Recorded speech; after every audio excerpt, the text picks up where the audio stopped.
the first thing I want to talk about is basically a continuation on what the live stream was about yesterday. Migrants in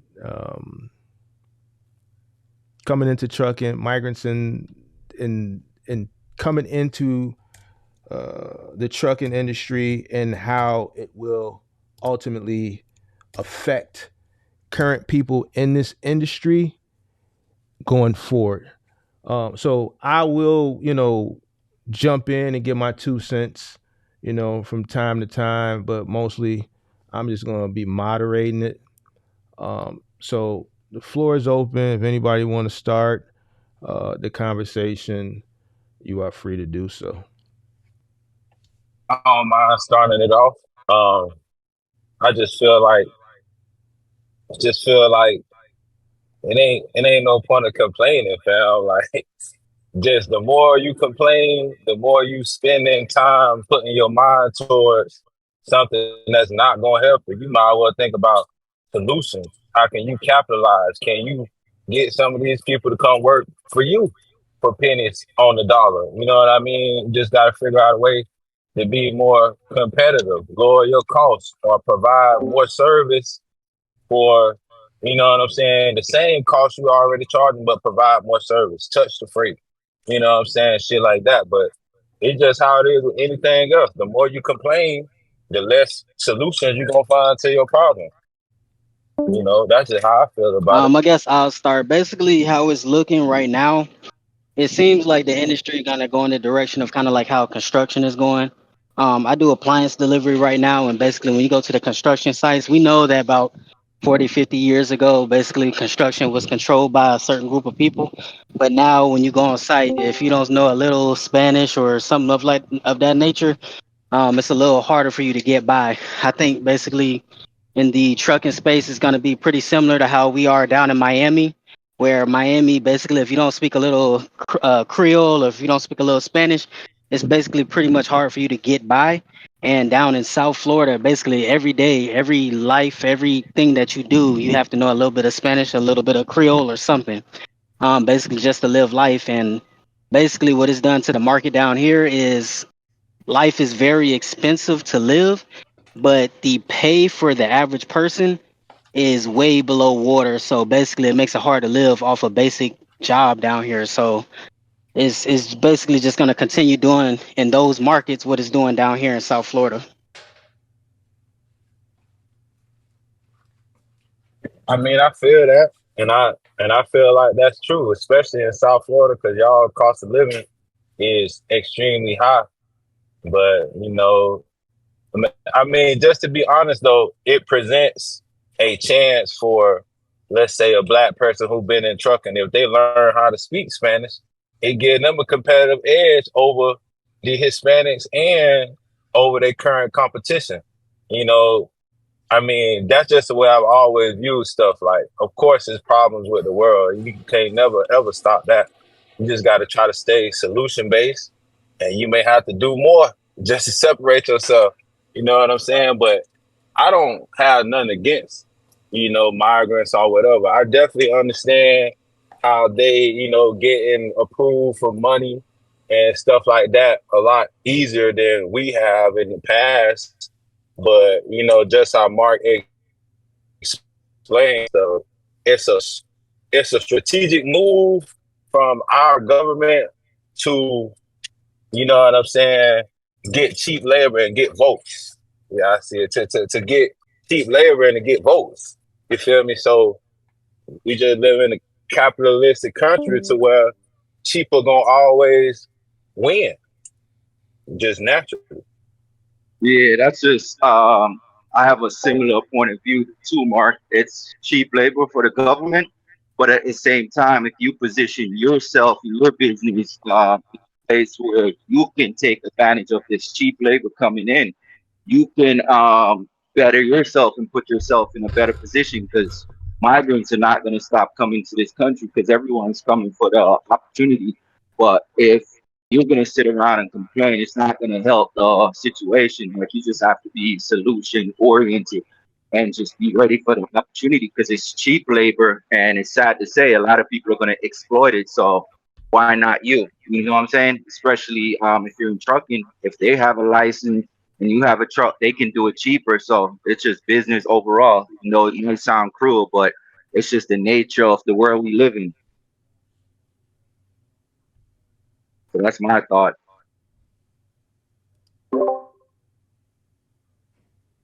Yeah, and to Anybody? add on to that, it is the way the industry is going, but at the same time, there's still space for you to get in. Cause like even here in South Florida, like I was just talking about, you have to know a little Spanish or Creole, but that's not everybody. There's still money out here to be made. I got a homeboy who just got a contract with a car running for the VA, and because he's a veteran, so he got the contract, and he's making a ton of money right now. And I'm not even talking about box truck or cargo van. I'm talking about in a car. So there's money out here to be made, and there's still stuff out here to do. You just got to know how to capitalize. Anybody else? Caduce, what's your thoughts?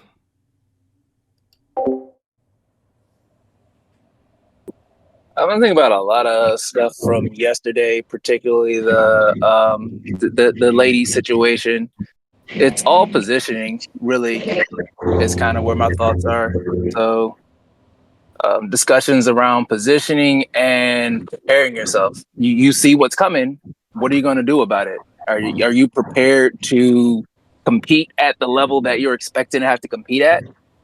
Are you going to be the lowest cost, or are you going to provide something unique so that, just like everybody was talking about, so that you can offer something? Yeah, it's not going to be the cheapest. Yeah, I'm not going to, I want a burger. So McDonald's, I'm cheap, so I need to go to McDonald's, but that doesn't mean I have to go to Gordon Ramsay. That doesn't mean Gordon Ramsay's out of business. He's still going to put a burger on your plate, and you're still going to drop 500. So it's really about how can you position yourself, have something unique that's different, or you just play limbo with everybody, and you have to make that choice and figure out how you want to do that for yourself. That would be a talking point that I would have. But yeah, y'all pretty much talking about it. So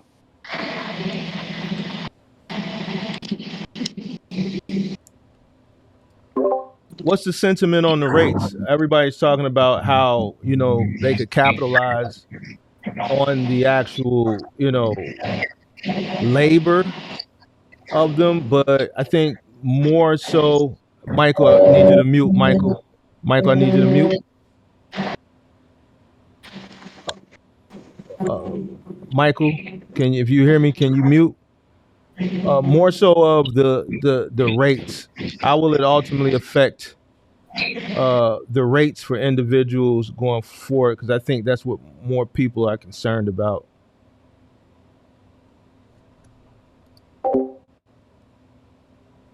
I feel like with the rates, with the rates going forward, a lot of people who came in wrong, they're not gonna be able to operate. And I hate it, to be real, because I know people get financial stuff and the whole nine, but a lot of people who bought them newer trucks in year one, you gotta pay that high ass truck note, and your insurance payment gonna be higher because you in year one. Right, it's very hard to make it like that. And you know what I'm saying? You can't run with nobody but I TQL mean, if you if really you think about going it, from the rates aren't really going to change that much just for the fact that your insurance, your main basic introduction into the industry is not going to change. You're still going to have the cost of your truck, you're still going to have your insurance, you're still going to have everything.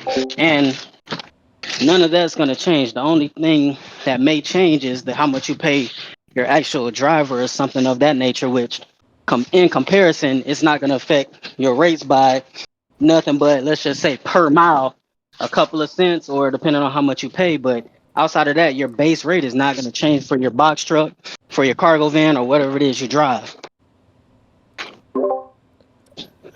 Hey, I think 048. I think you're missing. Go ahead. Go ahead. Go ahead. I'm sorry. Just real quick. I think you're missing a point. The whole point of limbo is, as long as there's players, that bar is going to keep going low.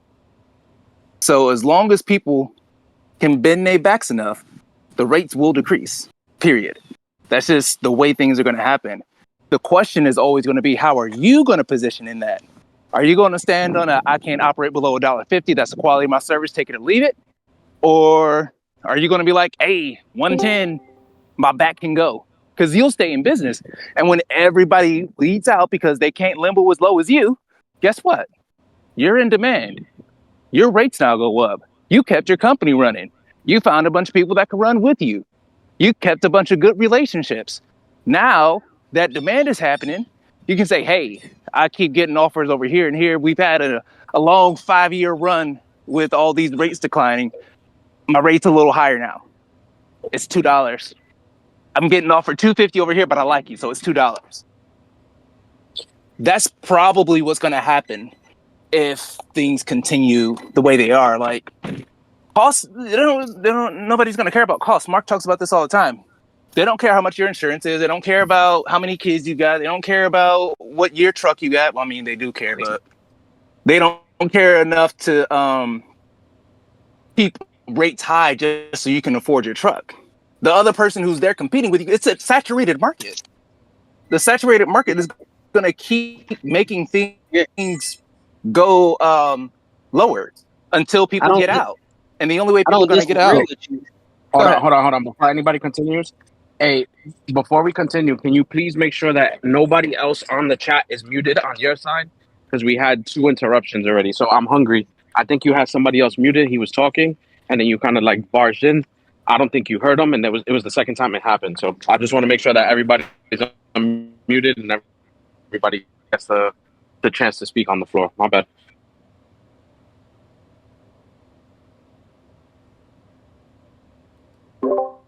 Yeah, I was going to say that too. I thought it was some type of delay he might have been having, but Caduce, go ahead and finish. And then 04 AJ, then you can finish your thought too, because you did get interrupted. I mean, So I was pretty much done. All I was saying is that rates will continue to drop. That's pretty much the conclusion of what I'm saying. Is because as long as there are players in the market, it's going to be a limbo thing because they're going to see that there's a bunch of people willing to take the loads, and somebody somewhere is going to bend their back because they can, and they're going to eat, and you're going to be left there. So I don't think rates are going to come up at any point in time until the market has pushed so far to the bottom where people are getting pushed out. And then when people either get pushed out or different opportunities are created that are paying more, they'll leave. The people who aren't in it to actually have a business and they really want to have a logistics company or whatever, unless there's something like that holding them in the industry, they're going to go. They're going to follow the money somewhere else. And until that happens and there's a mass exodus for whatever reason, assuming that ever happens. Hey, Mark. As far as oh my bad, five star. Go ahead. I think it will affect the rates because if you get an infusion of migrants that now you're just adding more carriers and trucks out as competition, and if the freight is not there, but now you're adding more and more and more and more and more carriers, well, now you have an abundance of carriers and no freight. And if the migrants are in survival mode, then they're going to take whatever they can take. So more trucks, not enough freight, the rates are, not going to go up.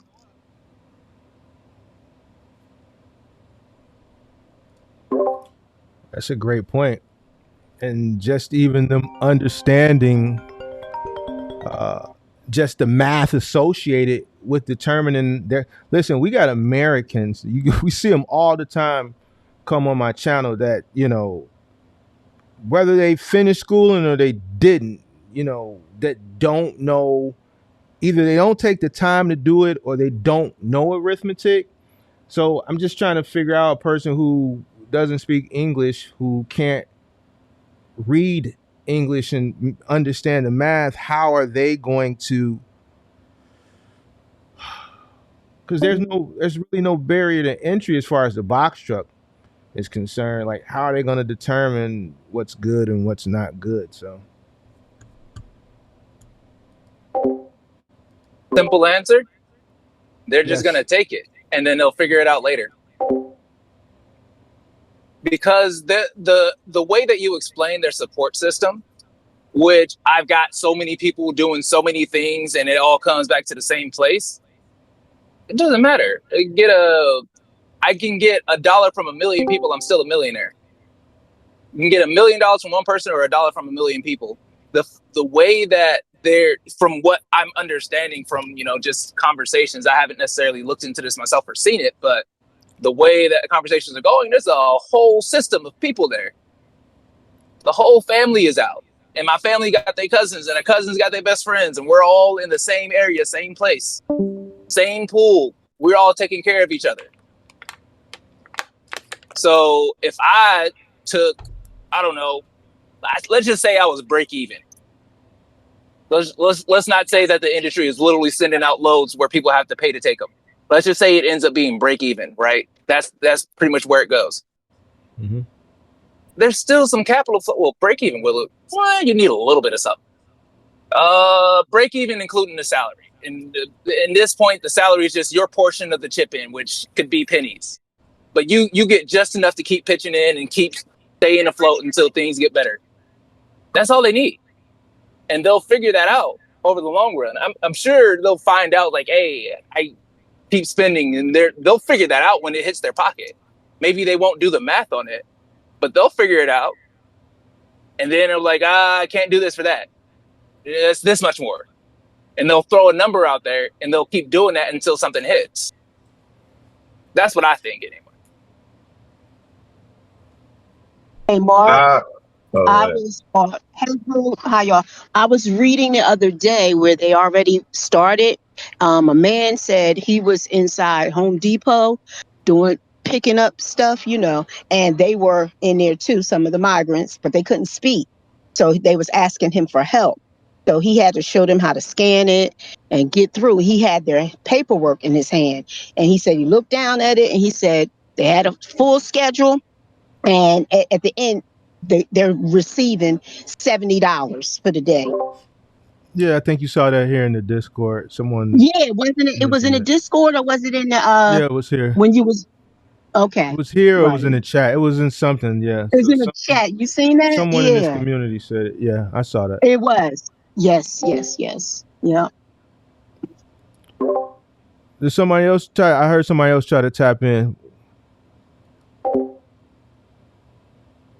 I was just getting ready to say, like, at the end of the day, I mean, I feel like it's something to be cognitive of, that the market's about to get more saturated. But at the end of the day, the migrants still gonna have to figure it out how everybody else having to figure it out. And the cost to get in the business isn't high, but you still have to know knowledge. You still got to have some type of business habits. You still got to strategize. Like, just because they getting these trucks for cheap, like, they still gonna run into some of the same problems we be running into. The only difference is their personal living is so low, it gives them more room for error. But at the end of the day, I still feel like Americans got the advantage. Like, at the end of the day, we've been here longer. I know they getting funding and money now, but we've been getting the same, not the same exact type of funding, but basically what I'm trying to say, it's been money set aside for Americans that don't make a lot to take advantage of. It just boils down to, we a little more entitled than them, and I say we because I grew up in America too. Like, but these folks coming from struggle, so of course it's normal for them for their cost of living to be low, but they still gonna have to figure out the business just how we having to figure it out. Like, it ain't it's not as simple as 1, 2, 3. So they may be struggling too. That's why I feel like it's just not dog eat. It definitely is dog eat dog, but I feel like it's just competition wide open. It's just gonna come down to whoever the better businessman, who gonna work the hardest, and who gonna keep their costs on the personal side and on the business side the lowest. So, I'm not necessarily afraid of the migrants. I'm just aware, and I'm just like, all right, you cannot fuck off now. You can't fuck off. You can't be too entitled, too picky. Like, if your company gonna make money, That's all that matters. Now the physical labor, you're gonna have to come off of that a little bit because somebody else will get in there and do it for cheaper. But at the end of the day, I feel like we all on the same playing field, and us Americans got an advantage. That's just how I see it. Hey, Juan, I want your take because I know you're like first generation Mexican American. I think you came here when you were very, very small. But I'm just curious. I think we talked about it before, but I'm just curious on your take. I'm just curious from a person who comes from, south of the border, what your take, but that's been living here for majority of your life. What's your take on this whole situation? Hey, what's up, Mark? Can you hear me? Yes, sir. Yeah, I mean, I'm hearing everything that you guys are saying, and it's basically that. Like, they are less educated than us, but I mean, I'm proof. It just takes a matter of years, and the education will come. And then obviously, like, well, I've seen my parents and stuff like that. Like, they came here with nothing, and they worked their ass off. So it's gonna be the same for those people who don't come with anything. And like that one guy said, they do have a community that supports them, which is their relatives, and that's all they really need. If you think about it, if their cost of living is low and they're getting funding, I mean, it's going to be like that one guy said, it's going to be more carriers out, less freight, and the market is just going to become very saturated, and there's not a lot of demand right now as well. So like how you were saying, there's no such thing as cheap freight. It's more just knowing what your cost per mile is and what it takes to run the business, and just getting a whole bunch of little jobs like cheap freight, I guess you could call it, like low like freight that gives a good amount, but are just doing a lot of those jobs just to stay afloat. And yeah, I mean, it's just gonna be a year, 2 years, 3 years for those people to be here, and most of them are already gonna start to speak English. They're already gonna understand how this market moves, and they'll stay hungry. So it is like that. Like, you just gotta want more. I heard something where it was all like millionaires become millionaires because they wanted more. They're hungry. So these people can and will take out a lot of American owned businesses just because they're more hungry than those people. And like how that guy said, people are becoming entitled, and it's not a good time to become entitled when there is so much competition coming into the market. That's my opinion, and then just my take on it is like how I'm saying it's just a matter of time before these people become educated, and honestly, they become real competition. Right now, they might not be considered real competition just because they're taking all of the little jobs and making it more difficult for people. But it's just a matter of time before they do become real competition. And it was something really brought to my attention by you, Mark, when you said that right now the competition is just a lot of American people competing against each other. But it's just a matter of time before these people who are given all of these benefits, put on Social Security, and done all of these things become our competitors too. And that's what I wanted to ask you because, like, I know a lot of, you know, Hispanics here in Chicago that were born here, first generation, born here, and even when on the news here in Chicago, when they were trying to put them in different communities, obviously the Caucasian communities frowned upon them. The black community was like, hell no.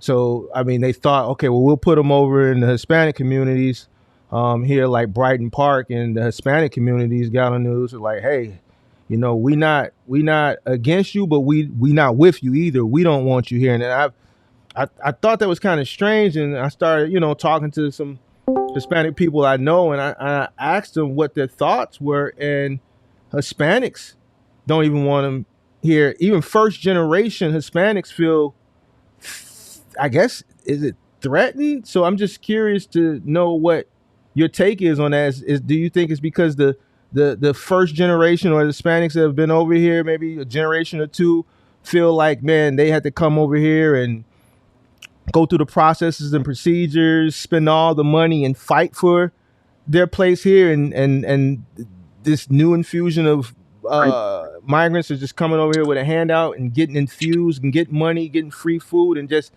being given the money to be put in place in the society. Is that what it is? I mean, one, I want your answer, and then I know there's a few other Hispanic people in here. Feel free to answer that. Without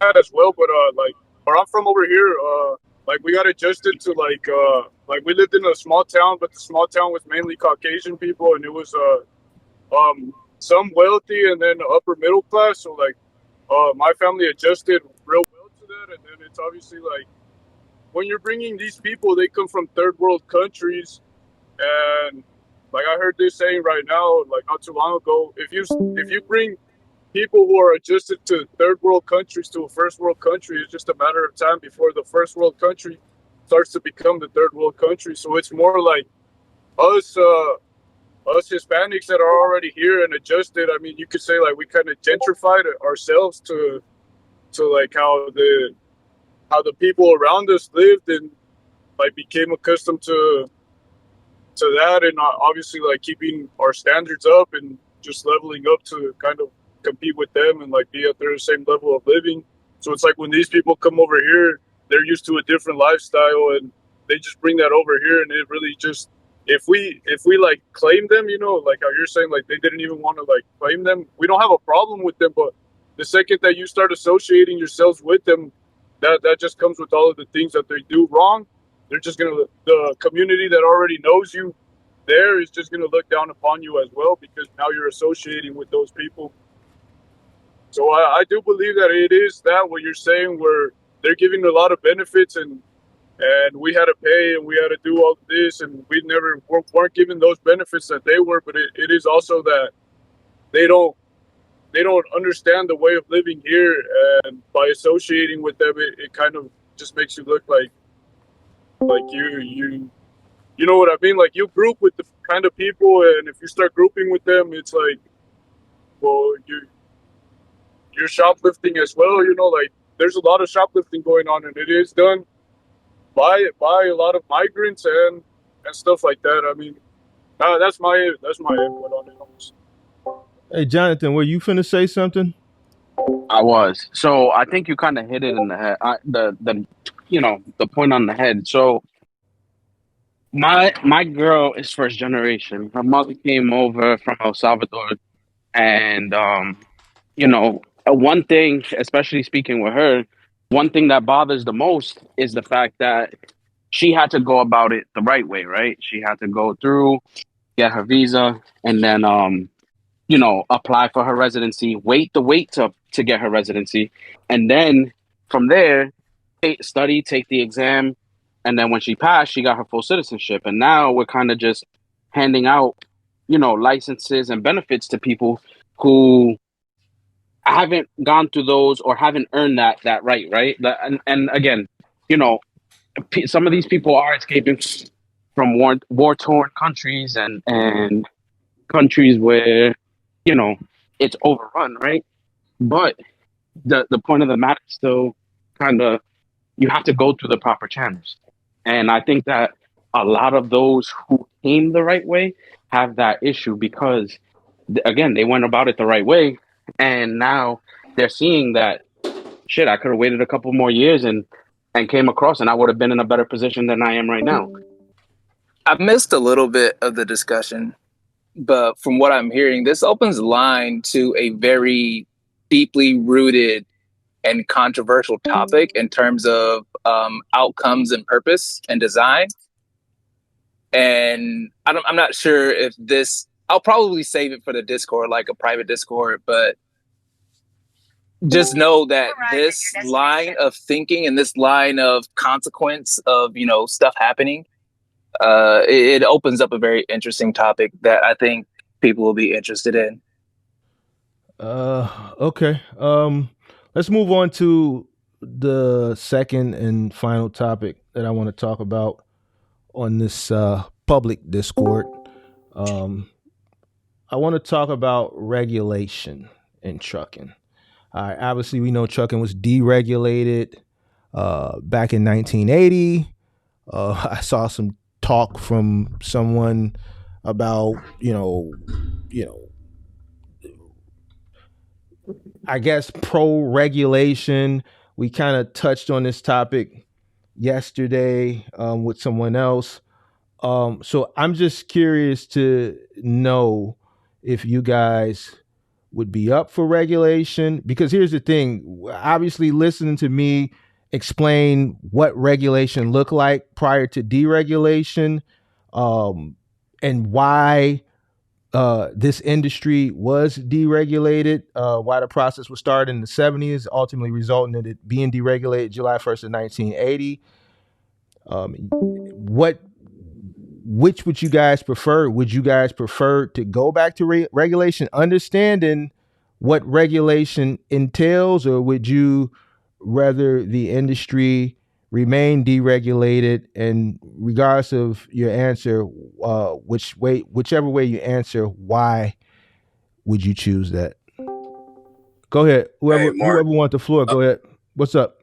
Yeah, yeah. In reference to the regulation, and the deregulation, I would prefer that the industry stay deregulated, and my reasoning for that is because if you let's just take like a uh, a job that doesn't have too many uh, entry level criteria, you can basically come off the street and work if you fill out the application. Now, that said job, if it had a regulated hourly where it doesn't matter what type of experience level you had, what your ability was, and the demand for your skill set, you would still have to come in at a wage that you would probably feel is unfavorable, and there would be nothing that you could do about it. And there's no set point in time that you may get an increase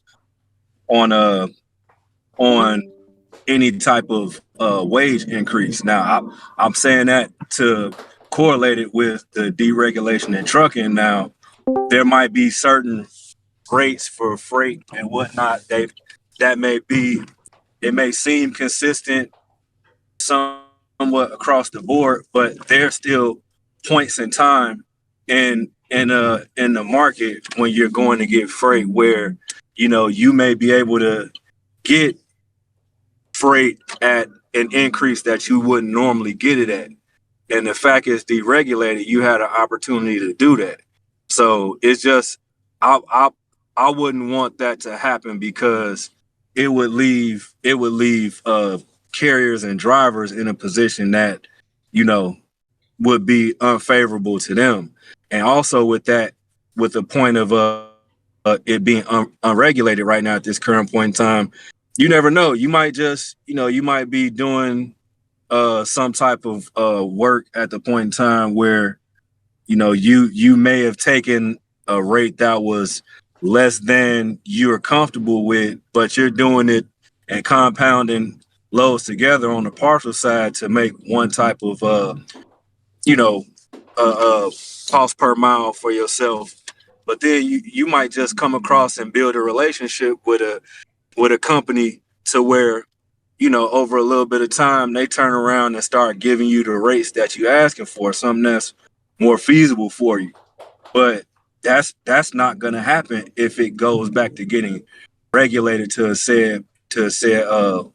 certain type of wage and whatnot. So let and I'll finish it off right now, but let's just say, like, hypothetically, the buzz around the kettle right now is everybody wants 250 $3 a mile and whatnot. And it's like, okay, well, if they regulate it like that, it may seem a certain way, like, okay, well, yeah, let me start making money now and let's get to it. But there might be some type of there might be uh uh there might be some type of stigma behind it to where, okay, well, yeah, now you're getting X amount of dollars per mile, but they're going to shorten up the mileage that you go. So you can be getting paid. That's why I feel like that's all that the market would do. Like if the market was forced to regulate at a certain number, all the carriers would do is just shorten up the distances, which would ultimately balance it back out to you not getting the payouts at the end of the loads that you would get. So I just feel like at this point in time, with it being unregulated, just make it work, because there will be points in times again to where the rates will raise up, and you just have to be in the position to take the opportunity when it presents itself. I've never been a fan of uh, set regulations on any level of employment or being a contractor, because if they start paying you more, they make you do more, and they take advantage of that because they're paying a regulated rate. So things wouldn't be too much in your favor, and you wouldn't have too much control outside of just being able to pick up freight, drop it off. And I don't think it would be in your favor. So that's all I got on that note, and I'm going to mute. There is something I want to say, kind of going off what he was saying. One thing about, well, first off, I would want trucking to stay the way it is, not to be regulated and all of that. And number one, the point being, if prices was regulated at $3 a mile, the prices on trucks would go up, because people would get on YouTube, people would get on Facebook, and they would try to convince everybody to get in. They would show them how much they will be making per load, and they trying to do that just to get paid off of YouTube. They're not doing it to have a genuine heart to get people into box truck business, because the margins are wide. Let me cut you off. None of that would exist if they regulate trucking. Damn near everybody that you see on YouTube, including a lot of the viewers, wouldn't even be able to be in it. Regulating it would eliminate competition. There's no such thing as competition if they regulate it. When it was regulated before, there was no owner operator. It was pretty much mega carrier.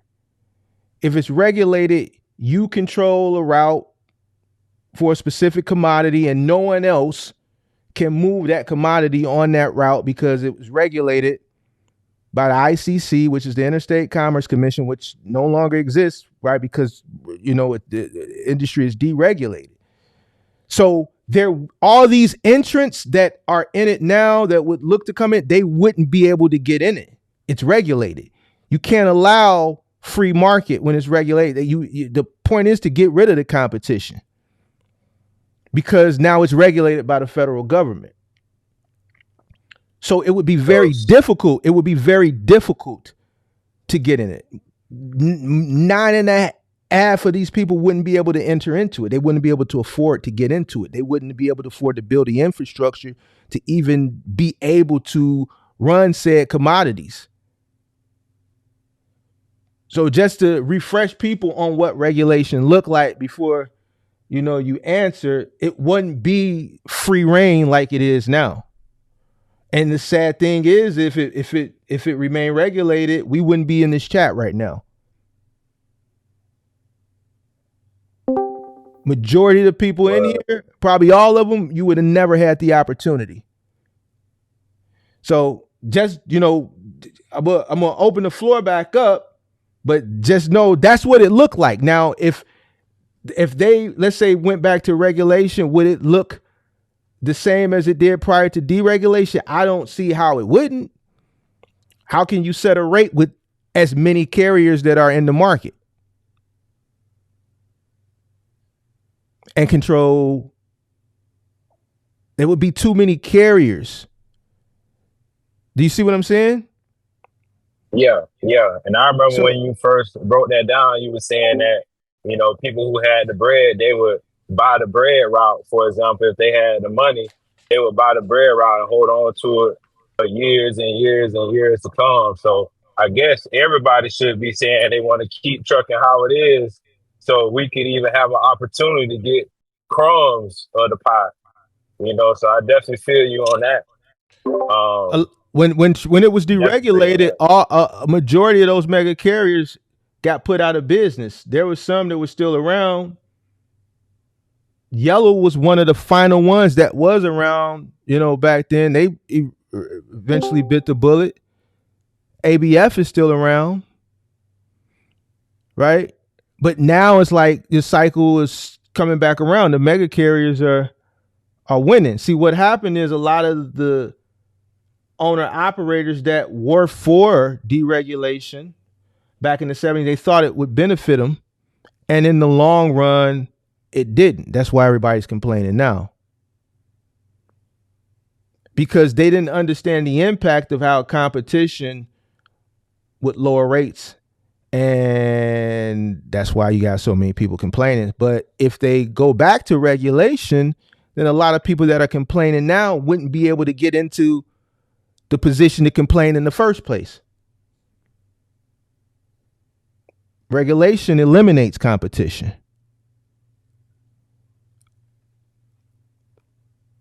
So it's going to eliminate a bunch of people.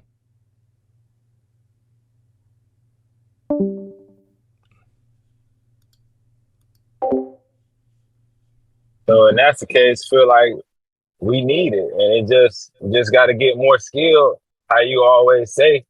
But yeah, I do remember a few months ago, maybe even be a year ago at this point, when you first made that video, you was, explaining that to everybody, how regulation, how deregulation benefits us. It just makes the market more competitive. But one thing that I noticed about trucking is that it's like boom and bust. I mean, I guess our whole world is like that. It's boom and bust. So if you Hello? come in, like, I'm actually thankful to God that I didn't start Hello? in 2021 and 2022, because I would have been accustomed to a certain amount of money, and that would have just thrown off my whole everything, like how I calculated cost. I mean, how I calculated what I think I should make, what I bid on, the type of mindset I would have when I was coming into it. So, I'm actually kind of grateful that I came in when I did. I started in 2023. I'm kind of grateful that I came in when I did. But what I'm seeing is, if you could come in during a good time, or if you started in 2019, for example, and you came in with low cost during the whole COVID thing, I know it will probably never happen again, but you could have ran it up. And now we're in like a down. Now all the prices going down, the prices of trucks going down.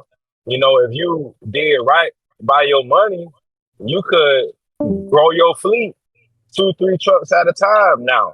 So I feel like competition is good in that remark, but you just got to be able to go through the down spills. So when stuff do get back right, or when people do fail and have to sell all their trucks, you, the person that's been doing good the whole time, you can capitalize on that. And just kind of going back to the migrant thing briefly, like, a lot of people complaining about this money, but we got the same money during COVID. You can't be mad at them for using their money to actually live and to put themselves in a better situation, when we had this same money and we just fucked it off and gave it right back to the corporations. And it's Yeah. crazy because they knew that was gonna happen. That's why they did it. I, So I, I definitely get it when people be like the loans and how they came over here and just got stuff. But at the same time, like, you can't be mad at a race for actually doing right by getting a handout. And you correct me if I'm wrong, I'm I, very open minded, but that's just I how I disagree. feel. I disagree. Okay. I can be mad at them because they're not American. If here's the thing, with the PPP and all the stuff that happened during the pandemic, that money went to Americans, whether they were lazy Americans, scamming Americans, Americans that were whatever the case may be, they were Americans. All right. So I disagree because we giving money to people that ain't Americans, right? That are not legal, right? There are a bunch of Americans that are in tough situations, like veterans. There's tent cities popping up all over the place. There's a bunch of people that need help that are American citizens. There are a bunch of people that need help that fought for this country, and they're getting overlooked, right? So if my tax dollars had to pay, right, for something, whether it be, PPP stimulus during, let's say, the pandemic, or my tax dollars going to migrants that are coming over to this country, and my tax dollars is infusing people who, ain't even from this country. A few days after they step foot in this country, my tax dollars is being put on their EBT for food and cash. They're being fused with capital to start businesses to compete with my peers and potentially my children later on, while everything my parent had to work to get, I had to work to get, and or I have to work to get to be able to provide for my family, and they getting a jump start that we didn't get. I got an issue with that. Now, if it was an American, it's different, right? Because we as American citizens that pay taxes, we take care of some lazy people. We take care of Pookie and Ray Ray and Man Man and them, little phone them. But I'd rather take care of little phone them and little Man Man and them that are American than someone else that's not American. You feel what I'm saying? I'd rather my money be going to a veteran that fought for this country than I don't even know who. I don't even know who these people are. So I gotta disagree with you on that one, big dog. Nah, I feel you. I feel you 100%, and you definitely got more, life experience than me. So you didn't see more. You done been through more ups and downs in this country and everything. And do I agree with it? No, I don't agree with it. I don't agree with the fact that we don't have no say so on how we really want to spend our tax dollars. So I'm not for it at all, really. And if I was to vote, I would lean more towards Trump for that being the main reason. But I'm gonna say this just to make the conversation a little better. Like, you saying you disagree, but at the same time, the whole reason why they doing it is so they can keep the labor kind of manageable. You know what I'm saying? If none of the young people want to be carpenters and work, then it would be more expensive for us to live. So I disagree with, them giving them so much money for quote unquote nothing and not background checking them. But I also understand like they game plan with it. But nah, I definitely see why a lot of people are mad about the money. But I just feel like the main problem is we could capitalize more on what we have gotten and we haven't. So I just feel like people got to stop, complaining in a sense and just do what's best for them. You know what I'm saying? But I definitely feel you, though. I definitely feel you, especially when it comes to the veterans and everything like that. These people that then fought and served, and you see them homeless, like it never should be like that. And if I had to be taxed for something, I would much rather be taxed and take care of somebody who put their life on the line for me. I agree with you. But I'm just looking at it from a perspective of it's here, it's happening. So what's the best mindset I should have to get around it? You feel me? But I definitely agree with you. I see why people are upset. I definitely can agree on that. Hey, 5-star, you got a take on the regulation topic?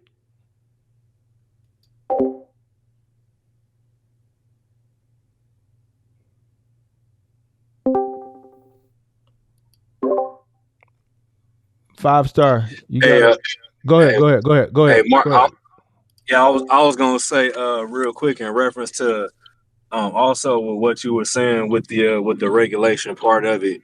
Uh, that would also make it similar to how like how the cab industry was in like New York with the tokens and whatnot. Like if you wanted to be a driver in that industry, Medallions. the medallions, you had to pay said amount of money just to be able to operate, and then you had to pay an increase above that if you wanted to operate in all districts of the city and whatnot. I definitely wouldn't want it to go to that if that was the case of the regulation, because they could name their price, and if you could pay it, then good Well, it's good still luck it's to you still or it's whatnot. still regulated. It's still the taxi cab industry is still regulated. It's just not as prevalent as it used to be because rideshare came in. But the taxi cab industry is still regulated. You get in a taxi cab, that meter starts at a specific price point and it goes up. I don't know what the metrics are, however many miles it go, and they charge you. I know when I get in the cab when I'm coming from the airport, I think it's like 25 cents every 30 seconds or a minute. They got it somewhere. I don't know, but I think like every mile it goes, it's a fee, and then every minute the meter is going, it goes like 25 cents or something. But it's still regulated. Taxi cab industry is still regulated. Right. And to your point on that, with that it would make the trucking industry somewhat similar in a point to where you would have, like you said, you would have to buy in, and but it's still a rate that you would have to go off of just to start. You know, I definitely wouldn't want it to get like that, because, like you said, that would make the cost of entry so much more greater and so much harder to get into. That's almost like, you have to purchase a home before you See, could purchase a home. You still taking out loans to get that type of money to get entry. see, what a lot of these people don't understand is regulation is going to prevent them from getting in. See, you still got some states that are state regulated. Right here in Illinois, we're state regulated. So you still got to get your federal authority, but we also have to get a state authority here. Right. So you got the Interstate Commerce Commission, which was the federal commerce commission that regulated federally, that doesn't exist anymore. But if you're a trucker here in Illinois, you got to get what's called an Illinois Commerce Commission. You still have to register with the ICC here, the Illinois Commerce Commission, because our state is greedy and we have to get our federal regulation. We got to get our state regulation. Some states are like that. So I know what it's like to deal with a form of regulation in trucking. It's very expensive. To get a license here as a mover, the application will price a person who wants to get in and out. Just the application alone is $900 just to apply for the license, and it's not guaranteed that you're going to even get the license. So you spend $900 to apply. You send your application in with your check or your money order to the Illinois Commerce Commission. All right. I know what regulation is like. That's going to automatically put a lot of people, no, I ain't got $900. You know what I'm saying? Boom, you send your application in with your $900. They take it, they process it, they send you a letter back. They say, all right, we got your letter. You need to put an ad in the state newspaper. Here's your hearing date. They give you a hearing date, right? You got to go to see a judge, right? And you have to put your hearing date in the state newspaper, which you have to take out an ad, which you have to pay for. This is regulation. So got to pay for it. Got to take out an ad in the Illinois state newspaper and say, hi, I'm Mark. I want to start a moving company. It's going to be called this, that, and the third. I got a hearing date here in Des Plaines, Illinois, at the Illinois Commerce Commission office, where I got to see Judge so-and-so. And the date is at this time. It's going to be in room 101. Now, what this does, this allows all my competitors to show up to that hearing date and object me getting approved for a license for whatever reason. They don't even have to have a reason. All right. More hoops you got to jump through. And you show up to your court date. The judge is going to see if anybody is there to contest you getting your license. No one contests. He said, okay. He's there to make sure that you're willing, able, physically capable, blah, blah, blah, financially able to start a licensed moving company. If no one contests and the judge approves you, he says, okay, this guy is willing and able, everything's got everything they need. All right, I'm going to give you a permit for a year. You don't even get your license. You don't even get your license. You have to run for a year with a permit. Within that year, you can't fuck up. Person don't pay you. You can't hold their items hostage. You can't leave them in storage and hold their items till they pay. You can't do nothing. Why? Because in a year, you have to go back in front of that same judge. All this shit is done purposely to prevent you from getting to that finish line.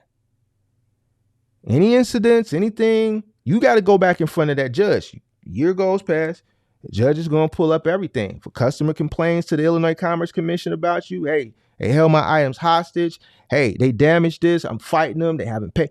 Anything the Illinois Commerce Commission has convened, the judge is going to see it. And then the judge at that point, a year later, is going to determine if they grant you a license or not. All this is ultimately to prevent you from getting the license. Now, this is what it is on the state level. I know Texas still regulates within the state, and there's a few other states that still regulate on the state level. But just from the beginning with the application, it's going to deter a lot of people. And this is how, when I say it's a lot of money in moving, because it's not that many licensed companies for a city, well, a state like Illinois, but that has a major metropolitan area like Chicago. And this is why you have people saying, man, I keep calling moving companies, but they're all booked. I need to move. No one has any availability. This is what regulation looks like. It reduces competition. We have tariffs and things like that we have to abide by here because it's regulated by the Illinois Commerce Commission. This is why Mark can say, man, that moving money different. Because I don't have to deal with a lot of competitors. Because there were a bunch of barriers to entry that prevented a lot of the people that y'all complaining about taking cheap freight from coming in. There's a department, the Illinois Commerce Commission. They have their own police department. Let them pull up on you and you ain't got your cab card or you doing some dumb shit. They will down your truck, tow your truck back to their office with all the freight on there and hold it hostage and make you pay astronomical fines.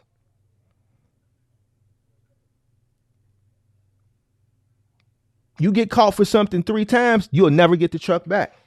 They're going to seize the truck and you're done. You'll never get it back. This is what regulation looks like. I don't think a lot of people understand regulation. So I just wanted to say that because in my state, it's still regulated. You start a company here, trucking, still got to get your Illinois Commerce. You're still regulated on a state level. So, and the funny thing is, now I'll say that for a live stream. But any other comments? Hey, 5-star, I want your take on regulation versus deregulation. What you think? What would you want trucking to be? Or if anybody had any comments on what I just talked about as far as regulation on a state level here. I'll just hold my thought for like another time because there's something that I would pick with regulation, but it's not actually about regulation. Like it's not the actual concept that you're referring to, but it involves there was a video or a post or something that I heard about when you got the whole broker versus carrier versus driver discussion and who's taking what from like from the actual shipment and like the double brokering and all that stuff that happens. I'll just tell you the topic because it really doesn't matter. It's just transparency with what's being paid and who's getting paid what. And then letting that ruffle the tree, so to speak, when it comes to the industry.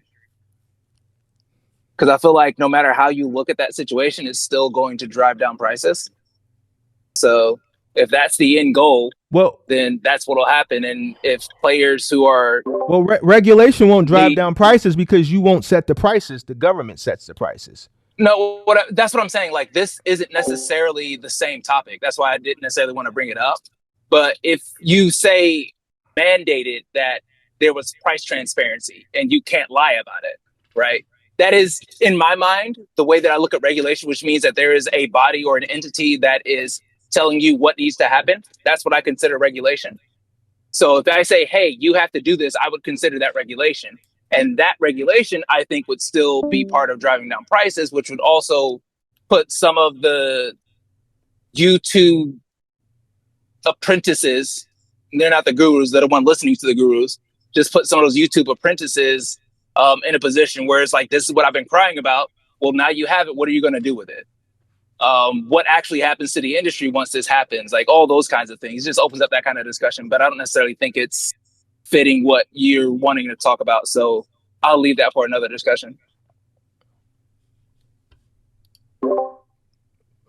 5-star, I'm curious on your thoughts. Regulation or deregulation? There he is. You there? You hear me? Yeah, we hear you now.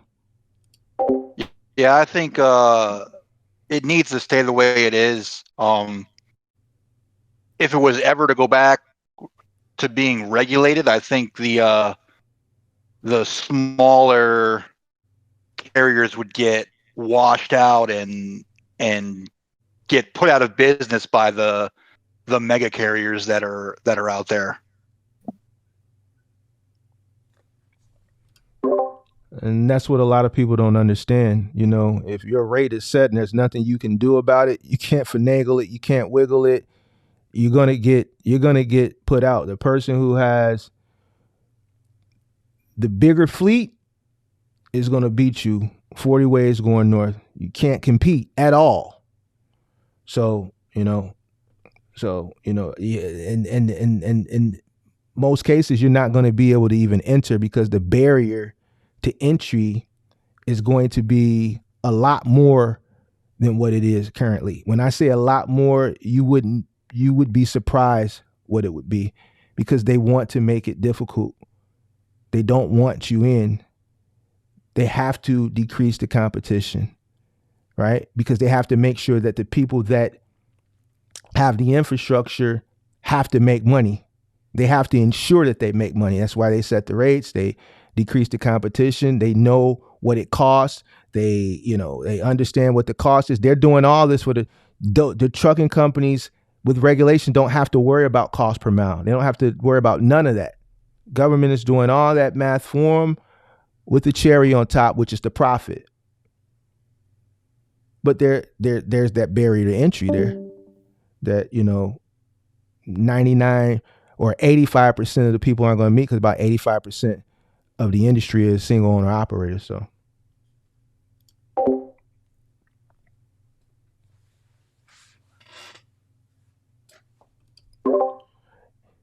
anybody else on regulation versus deregulation? I just had a question. Are they planning on regulating it again, or? Because if they do, they're not going to go back to regulation. Right, because if they were to go back to regulation, wouldn't like Amazon and these bigger companies would be the ones to like really just profit from it? Yeah. Yep. It would be no room for a single owner operator. It would eliminate the single owner operator. Period. I mean, it would be good to regulate it just so that the migrants don't get in, right? But if they regulate, you won't be in either. Yeah, I know that.